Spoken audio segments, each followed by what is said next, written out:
everybody. Welcome to our GDX YouTube channel. For today, we have a very special guest today. He is from Sweden. He is one of our guest speakers. We're very excited to have him. Welcome, David Appelgren. Thank you. Thank you. How are you doing today? I'm doing good. It's winter Good. time here, but yeah, soon it's spring, so looking forward to the GDX conference. It's gonna Yeah. happen sooner than you think, probably. Yes, time is going by so fast. And so, yeah, we're just so excited. I Hmm. mean, May is like it doesn't seem 4 months away. It seems like very close. Um, so Hmm. we are just so excited to have you join us and be on our panel. Our conference is about all different types of technology, and so we're just so excited. Would you like to introduce yourself to our audience so they can get to know you a little Yeah, bit sure. better? Thank you. Hmm. Yeah, so my name is David Appelgren, and I am a hemp farmer, you can say. I'm an organic hemp farmer. I've been doing that for about 11 years.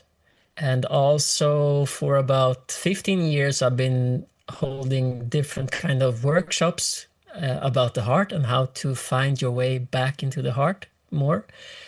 So that's one thing I'm really passionate about. And I'm also traveling around Sweden and lecturing about different spiritual topics and also about free energy is one subject that's really close to my heart as well.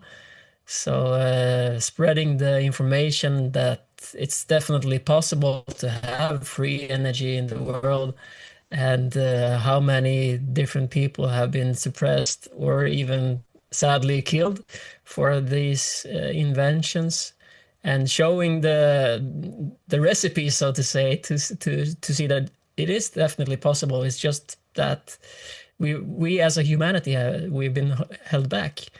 So that's some of the parts I do, and I also have spiritual tours to Egypt as well. And what more do? I do health supplements as well. So I'm a bit like an ancient alchemist that they used to have a lot of passions that they tend to follow. So that's my way of living life, I guess. Yeah, that's wonderful. It's so important to be creative and have so many kind of woven tapestry to your life. It's very beautiful to live like that. That Mm. is a very, very important thing for me as well, personally as well. So that's very cool. Can we I talk a have my little bit? sorry 1 minute. My cat wants to come. Come. Oh, She wants to join. I don't know why. She's never done this before, but she wants to say hi maybe.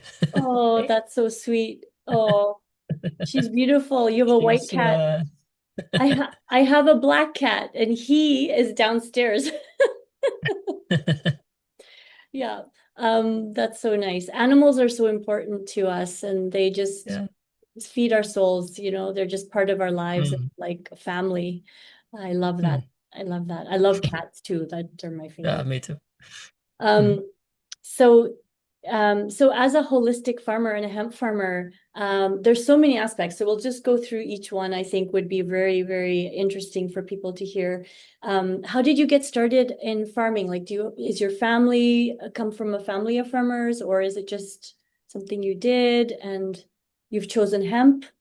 Um, can you talk more I'm about a that? born city boy, so I grew up in a city, and none of my close relatives are farmers. So I didn't have anyone to show me how to do or anything like that. But luckily, when I started, that's when YouTube started to picking up speed, and you could basically Google anything you needed to know. So if you don't know how to grow something, you can ask YouTube or Google. And also I had the fortune of getting to know different kind of farmers around here, and ask them how they are doing, and that's the most valuable information, of course, to speak directly to someone who's done it for maybe many generations.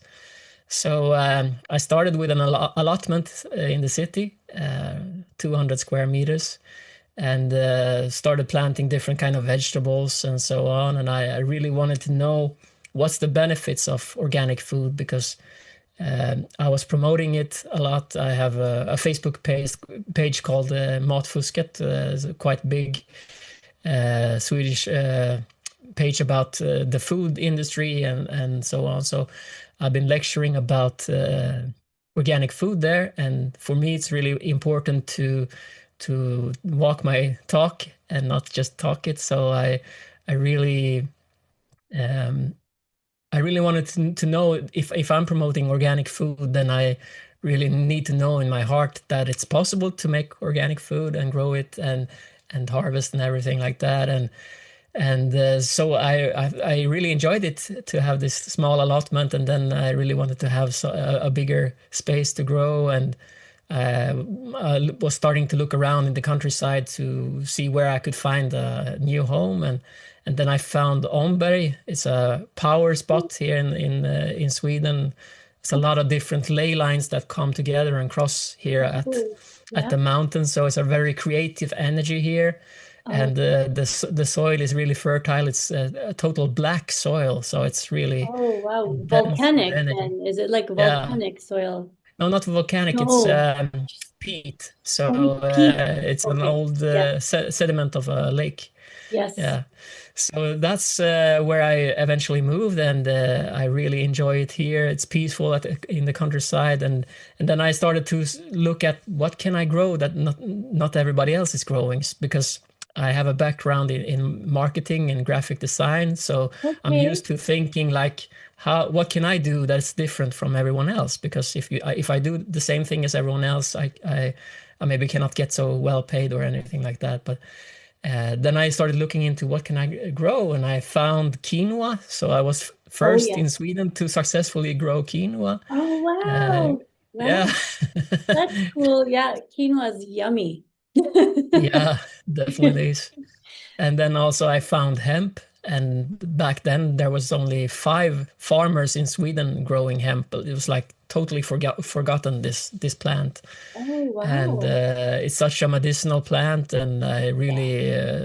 really dove deep into the hemp world and started growing hemp, and Yeah. then started traveling around Sweden and talking about hemp and lecturing about it, because there was so much ignorance, because most people thought that hemp was hashish or something like that, but it's Yeah. nothing you can get high from. So Yes. yeah, Yes, so exactly. that's Yeah. a little bit of about my background as a farmer. Yeah. Okay, interesting. And then you got into like with the holistic living, like how you Hmm. started to live.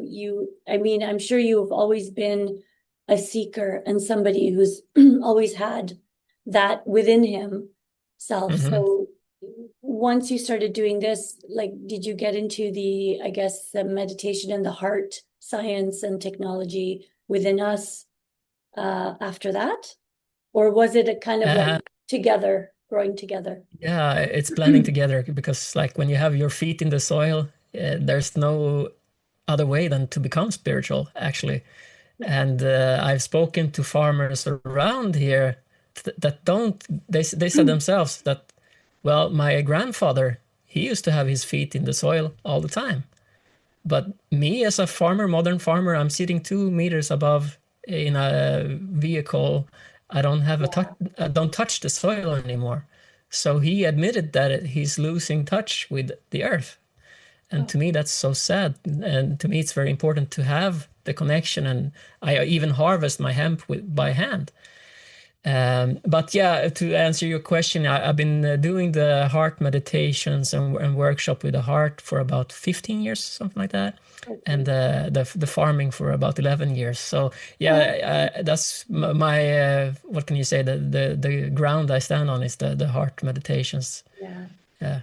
that's amazing. That's so good. So you've Hmm. studied a lot of information um, from many, many sources. And yeah, can you speak a little bit more about like the heart, like like as a beautiful natural I guess, technology, oneness science that we have, like the heart science. Would you mind maybe speaking more about this?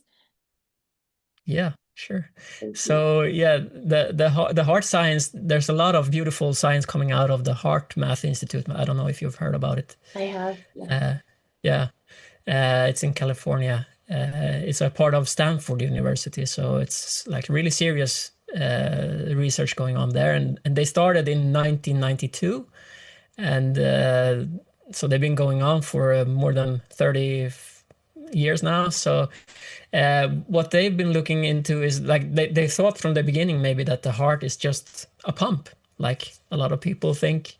Well, the heart is just there to pump the blood. But the more they looked into it, the more they understood that we don't know how the heart works really. We cannot explain a lot of things about the heart. So you can see that you have a spark in the heart. Yeah, you create an electromagnetic field around your body from the spark in the heart, because everything that has an electrical charge has a field around it.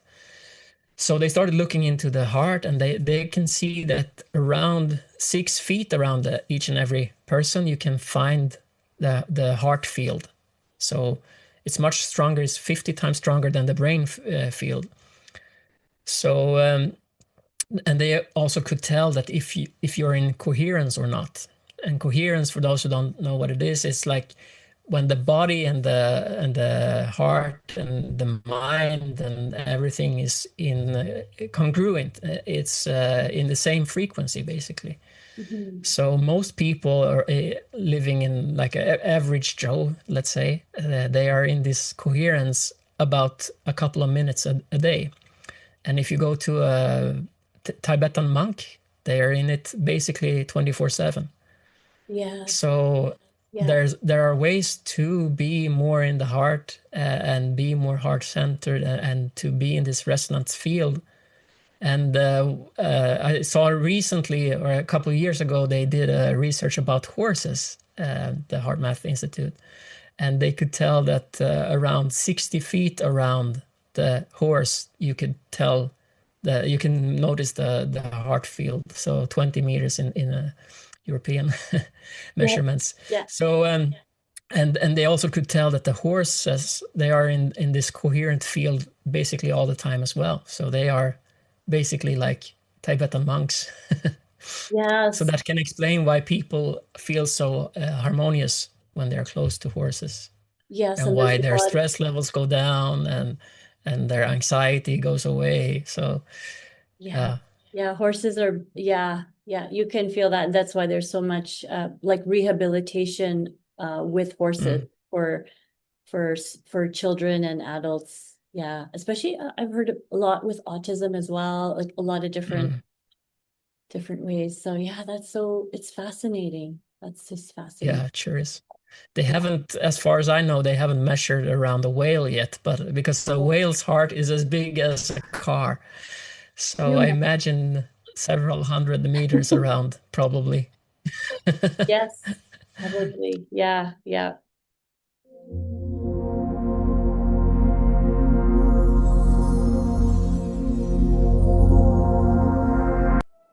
We are living at a turning point. Technology is accelerating. Humanity is questioning itself. And the future is no longer a concept.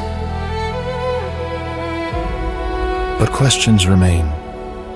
How do we move forward consciously? What kind of future are we creating? What kind of future do we want?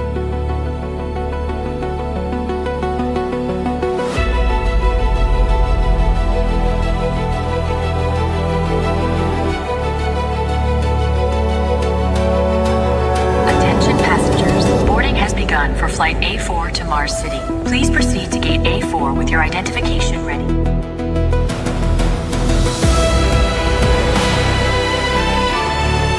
GDX brings together pioneers, scientists, innovators, and visionaries to explore what's next. together.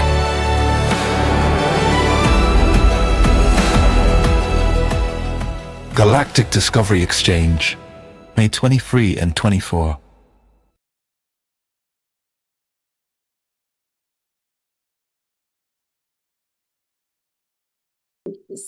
So you have worked with groups of people as well, doing this work. Do you work, so you've done excursions to Egypt as well, but do you do some locally as well? Like at local retreats and things? Yeah.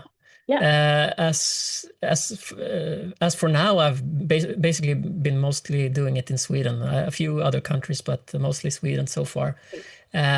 But I'm traveling around the whole Sweden, and we're doing a whole weekend that we're diving into the heart. And first day is more knowledge to make the brain trust the heart, because we've been taught in the modern world not to trust your heart so much. Like the heart can deceive you, or whatever people might say, or the brain is the computer, the pilot in the body. But actually, when you look into it, it's the heart that is meant to be the pilot in the heart, in the body. And you can tell that from when the heart forms, there are a lot of more connections going from the heart to the brain than the other way around, which means that the heart is designed to let the brain know more than the brain tells the heart. So and I have this lecture called Heart Sparks, and it started with a question from me.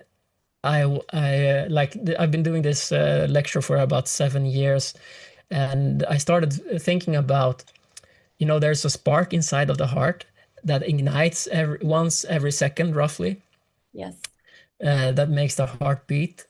And I started to think, what is this spark? Where does it come from? And can we affect it? Can we make it stronger? Can we make it how can we? And I could tell when I was looking around at different research, and I'm a really devout researcher, so I could tell that the modern medicine, they don't know where this spark comes from. They know what muscle that makes this spark, but they definitely don't know much more than that.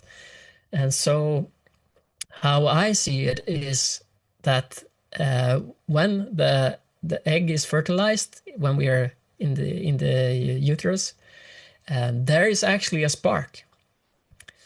So you can actually film it. I will show it on the lecture here at GDX. But the second that the egg is fertilized, there's a flash. It's a spark. And the scientists, they call it the zinc spark.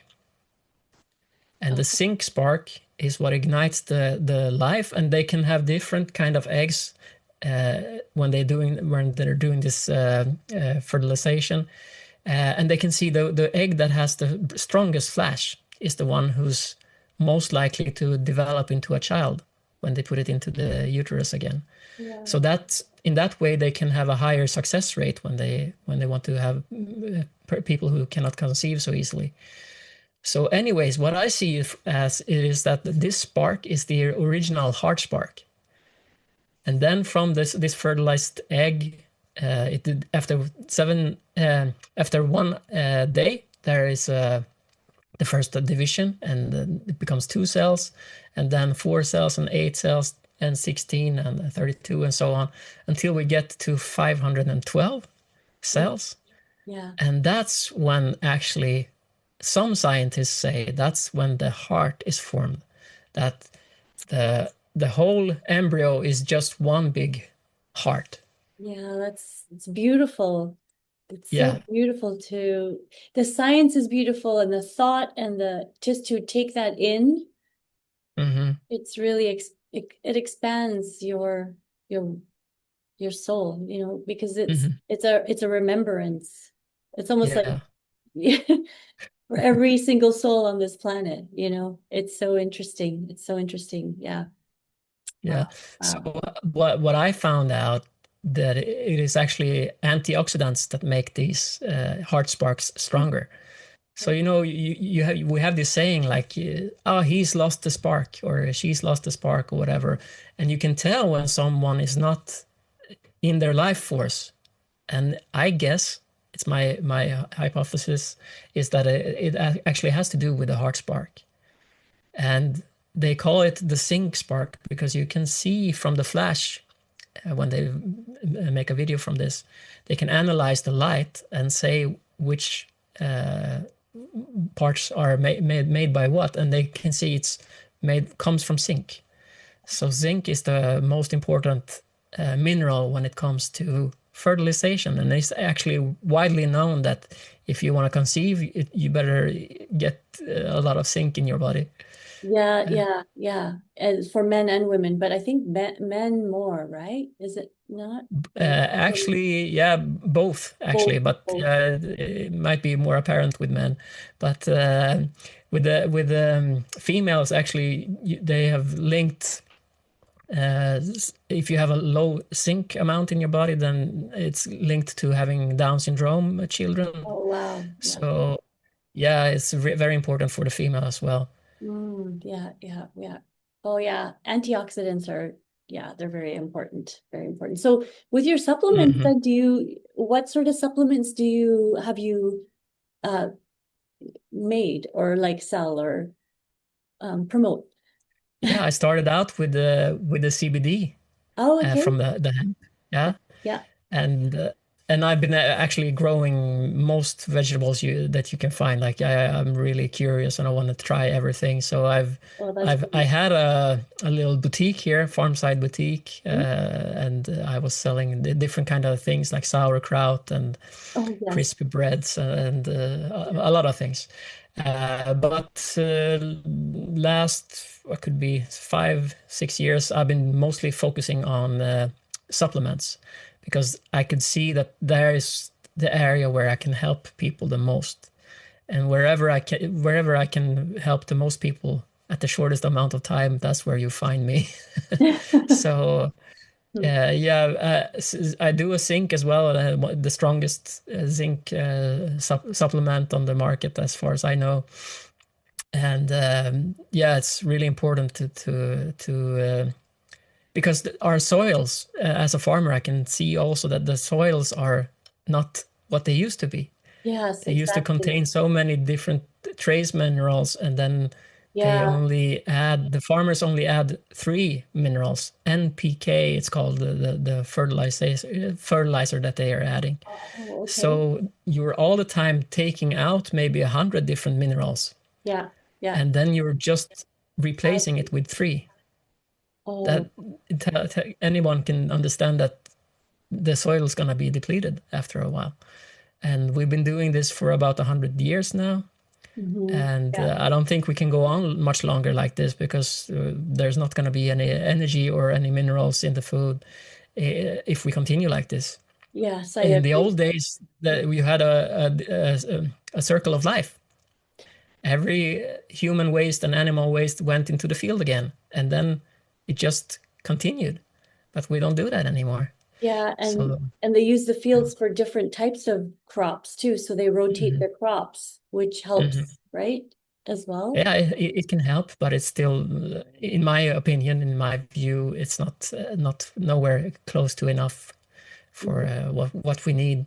So what we need is the fulvic acid is a supplement that you can find from the soil, and that actually contains all the trace minerals that the body needs. And so in the old days, there was a lot of fulvic acid in the soil, but now there's basically none. Oh, wow. Yeah, we're very depleted. Yes. And with everything that they're spraying in the sky, like everything, it's just been, yeah. So I'm so happy that there's people like you doing this work. It's very, very important. Yeah, it's so good. And I'm just happy to have you come to GDX and speak on all of this and the heart technology we have within us. We are our own technology. We are like powerhouses. If we knew how to have the proper nutrition, and the proper way of life and meditation. And I mean, this feeds our kundalini, our pineal gland, and, our whole bodies, so our whole system, which is so important, of course, Yeah, it's, and the Merkaba as well. So that's oh something I'm yes, oh yeah, really passionate about as well. the Merkaba, So yeah, we have that, the toroidal field, right? Mhm. Yes, yeah. So You want to that's speak on, also connected to the heart. So the way I yeah, do it is that we go in through the heart in meditation, and yeah, then you ignite the Merkaba, and then it spins. So that's the original technology, and basically spaceships and all those inventions are imitations of the original biologic technology. So we have the torus field in the heart around us, as I said before, and the Merkaba is closely linked to that. So like an angel, you wouldn't find them flying a spaceship. They are traveling with their Merkaba in the universe. yeah, So yes, different kind of levels of different space beings or brothers and sisters, what you want to call them. Uh, the more advanced they are, the less technology they actually need. yeah, because they know it's within them, so they just know how to access Yeah. the heart. Our hearts are our portal. They're our portal. Mhm. Yes, Yeah. yeah. I agree with that, definitely. So David, it's been a pleasure. Would you like to Yeah. let our audience know where they can find you on social media? And if there's any Yeah, last where words? I'm the most frequent is facebook.com and then /David and then Appelgren. Okay, And you can see it on the screen how I spell my last name. okay, That's where I'm the most frequently updating. Yeah. okay, great. And any last words of wisdom you'd like to share with our audience today? Yeah. Trust the heart. So whenever you feel lost in life, and if you feel like you're too much in your head, the one easy thing you can do is just put your hand on your heart just for a few seconds, and you will be more connected to the heart. So just stop a few seconds and just, oh, what's my heart saying? And listen to it. And the heart doesn't maybe speak in words, it comes in flashes of knowledge. So just be open for, oh, okay. And just whatever it is, even if it feels maybe crazy or the heart knows much better than the brain, because the brain, we have two sides of the hemispheres of the brain, and it's actually what creates this dualistic world that we are living in. But the heart is just one. So there you don't get the duality as you have in the brain. So if you want to have easier ways of knowing what to do, just listen to the heart. Yeah, that's what I would say. Okay, thank you so much. Thank you very much Mhm. for taking the Thank you. time. Thank you very much for keeping us knowledgeable about the heart and about the farming and how important this is to feed our bodies, feed our spirit, our Yeah. souls as well. We So must come back to Mother Earth now. It's we don't have any choice. We need to find yeah, our way back into the soil and have our roots growing back into the soil, because we have cut them off basically in the modern life. So yes, I feel it's all connected: the soil and Mother Earth, the heart, and the sky. Yeah. yeah, yes, exactly. So yeah, thank you very much. And Mm. I want to just take a little moment just to remind our viewers about our conference, May 23rd and 24th. We also have a lunch that is a separate cost on Sunday. And then we have on Sunday evening, the ABBA after party. So this is just fun, and there's a contest for costumes, and it's going to be a great, great time and a lovely ending to a wonderful knowledgeable and inspirational weekend. Let's rise up and be the architects of our future. Thank you so much. Thank you, David. And I wish Thank you a you. wonderful evening. Thank you.